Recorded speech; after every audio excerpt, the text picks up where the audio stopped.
আসসালামু আলাইকুম। আশা করি আল্লাহর রহমতে সবাই ভালো আছেন। আজকে আপনাদের সাথে শেয়ার করবো সহজে বাসায় আমরা কীভাবে শুকানো জামলা ছাড়া চিপস তৈরি করবো। খুব কুড়মুড়ে হয় আর বাচ্চারা খুব পছন্দ করবে। আমি এখানে দুটো আলু নিয়েছি।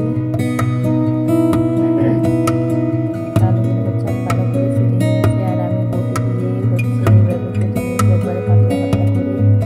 এখন আলুগুলো ভালো করে ধুয়ে নেব। আলুগুলো ভালো করে ধুয়ে নিতে হবে।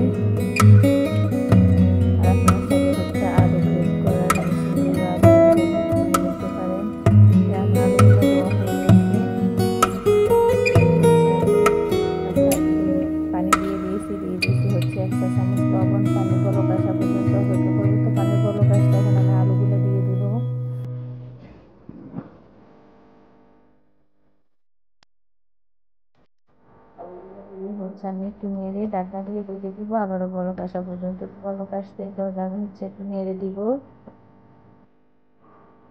নেড়ে আমি চুলা বন্ধ করে দিয়েছি। এখন আলুগুলো চাটনিতে ঢেকে নিয়েছি, পানি ধরে গেছে। এখন আমি একটা সুতির কাপড়ের উপরে আলুগুলো একটা একটা করে দিব যেন কোনো পানি না থাকে।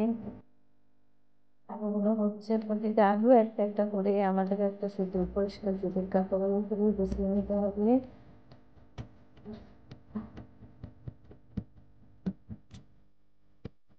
আমি প্রতিটা আলু এইভাবে বিছিয়ে নেব আর আরেকটা সুতির কাপড় দিয়ে এইভাবে চেপে চেপে উপরে পানিগুলো নিয়ে নেব।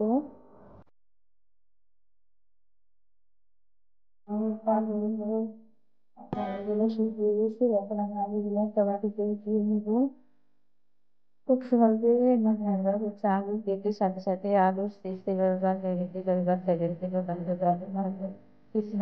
দিয়ে আমি কড়াইয়ের উপর দিয়ে দিয়েছি। আমি এখানে একটা পানিতে 1 চা চামচ লবণ দিয়েছি। তারপর লবণ মিশিয়ে দিয়েছি পানির সাথে ভালো করে। আলুগুলো এখন আমি তেলের মধ্যে দিব। আর আমি পানির সাথে লবণ মিশিয়ে দিয়েছি। ওই পানি আমি আলুগুলো দিয়ে দিব 2 চা চামচ। আলু ভাজতে আমি যদি লবণ বেশি দিয়ে থাকি তাহলে লবণের পানি ভাজলেও চলে যায়। আলুগুলো ব্রাউন কালার করে আমি উঠিয়ে নেব। আপনাদের ভালো লেগে থাকে প্লিজ আমার চ্যানেলটি সাবস্ক্রাইব করবেন, লাইক দিবেন, শেয়ার করবেন। আর আলুর চিপসগুলো কতটা কুড়মুড়ে হয়েছে।